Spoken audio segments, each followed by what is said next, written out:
না, কারণ তারা আমার আপনার মতো 10 তলা বাড়ি বানাতে চায় না। তারা দুবেলা পেট পুরে খেতে চায়। থানার সামনে গাড়ি থামতেই নেমে ভাড়াটা মিটিয়ে থানার ভেতরে ঢুকে গেলাম। কনস্টেবল বলল কাকে চাই। আমি বললাম ওসি সাহেব কোথায়। কনস্টেবল বলল স্যারকে কি দরকার, আমায় বলুন যা বলবেন। বুঝলাম কথা বাড়িয়ে লাভ নেই, এতে আমারই সমস্যা হতে পারে। তাই পকেটে কিছু গুজে দিয়ে বাইকটা নিয়ে চলে এলাম। পুলিশের ঝামেলা পেরিয়ে আসতে আসতে প্রায় সন্ধে হয়ে গেল। তাই বাসার উদ্দেশ্যে রওনা হলাম। কাল থেকে কাজে লেগে পড়ব। হঠাৎ পুরুষ কণ্ঠে কেউ বলে উঠল দাঁড়াও। চেয়ে দেখলাম একজন ভদ্রলোক সোফায় বসে আছেন, সাথে একটি ছেলে। বুঝতে বাকি নেই উনি আমার বাবা। বাবা বলল তুমি নিশ্চয়ই রাজ। আমি বললাম জি। বাবা বলল আমি আফজাল আল ইমরান, এই বাড়ির মালিক। তার মানে মিজান তোমার জন্য 2 মাস একটা ঘর চেয়েছে। আমি বললাম জি। বাবা বলল তুমি আমায় আঙ্কেল বলতে পারো, ভয় পাবার কিছু নেই, আমি তোমার বাবার মতোই। কথাটা শুনে কলিজাটা কেমন যেন করে উঠল।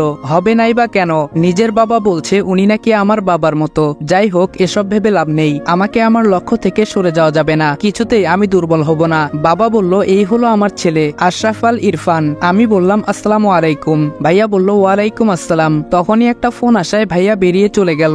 বাবা বলল তা রাজ, আমি শুনলাম তুমি নাকি তোমার আন্টিকে কিছু শর্তের কথা বলেছ। আমি বললাম না আঙ্কেল। বাবা বলল মানে? আমি বললাম আসলে আঙ্কেল ওইগুলো আমার শর্ত নয়, অনুরোধ। বাবা বলল কিন্তু কেন? আমি বললাম এখন আমি কিছু বলতে পারবো না, যদি আপনাদের কোনো সমস্যা হয় তাহলে বলে দিতে পারেন। বাবা বলল ওকে শান্ত হও, মিজান আমার কাছে রিকোয়েস্ট করেছে, তা তো আমি ফেলতে পারি না, তাই তুমি এইখানে নিজের বাড়ির মতো থাকতে পারো। আমি বললাম ধন্যবাদ, এই বলেই চলে এলাম। কারণ তাদের সামনে দাঁড়িয়ে আমার মিথ্যা বলতে ভালো লাগছে না মোটেও। নিজের ল্যাপটপটা অন করে কিছু মেইল দেখতে লাগলাম। এর মধ্যে কে যেন বাইরে থেকে দরজায় নক করছে। শুনে ঘাবড়ে গেলাম, কারণ কার্ডটা আর কিছু সরঞ্জাম এখনো রুমে এলোমেলো হয়ে আছে। তাড়াতাড়ি এইগুলো গুছিয়ে জিজ্ঞেস করলাম বাহিরে কে। আরু বলল ভাইয়া আমি। বুঝতে পারলাম আমার কলিজার বোন, কিন্তু এত কাছে থেকেও তাকে আদর করতে পারছি না। জড়িয়ে ধরে কান্না করতে ইচ্ছে হচ্ছে, তাও পারছি না। আরু বলল ভাইয়া। ওর ডাকে ঘোর কাটলো। আমি দরজা খুলে দেখি আরু কোমরে হাত দিয়ে দাঁড়িয়ে আছে। আরু বলল কি করেন রুমের ভেতরে, কখন থেকে ডাকছি। আমি বললাম তুমি নিশ্চয় জানো আগামী 2 মাস এই রুমটা আমার, আর এইখানে কারো প্রবেশ নিষেধ। আরু বলল জানি বলেই এসেছি, এই রুমে আমার কিছু জিনিসপত্র আছে, ওগুলো নেব।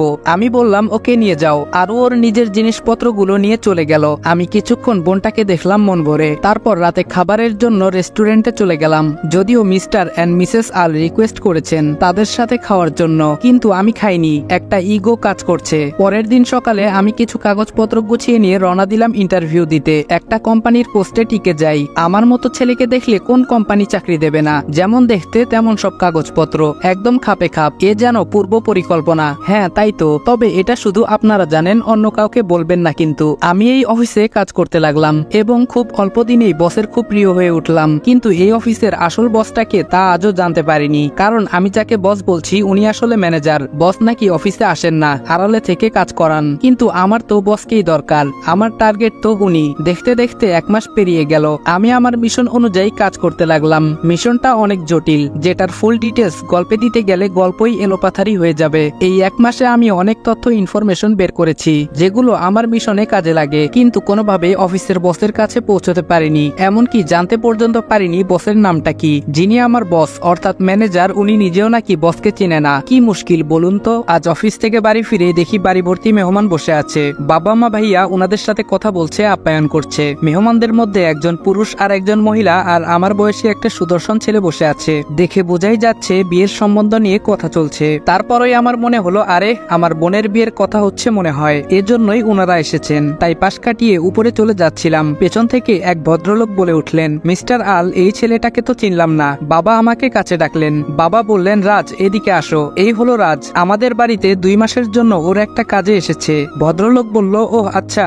আমি ওনাদের সাথে কৌশল বিনিময় করে চলে আসছি। সিঁড়ি দিয়ে উঠতে যাব এমন সময় দেখতে পেলাম যেন আসমান থেকে কোনো পরী নেমে আসছে আমার রাজকন্যা বোনটার সাথে, আর অন্য পাশে ভাবি। কিছুক্ষণ তাকিয়ে থেকে রুমে চলে এলাম আর বসে বসে ভাবছি, মানুষ তো এসেছে আমার বোনের হবু শ্বশুর বাড়ি থেকে, তাহলে ওর এইভাবে সাজার কি আছে? ধুর ছাই, আমি কেন এসব ভাবছি? ওই মেয়ের ইচ্ছে হয়েছে তাই সেজেছে, তাতে আমার কি? তবে ও কিন্তু বেশি সাজেনি, আমার চোখে হয়তো এমন লেগেছে। ভাবতে ভাবতে বাথরুমে চলে গেলাম। ফ্রেশ হয়ে নিচে নামলাম খাবার খাওয়ার জন্য। বাহিরে যাব তখন বাবা বলল রাজ শোনো। আমি বললাম জি বলুন।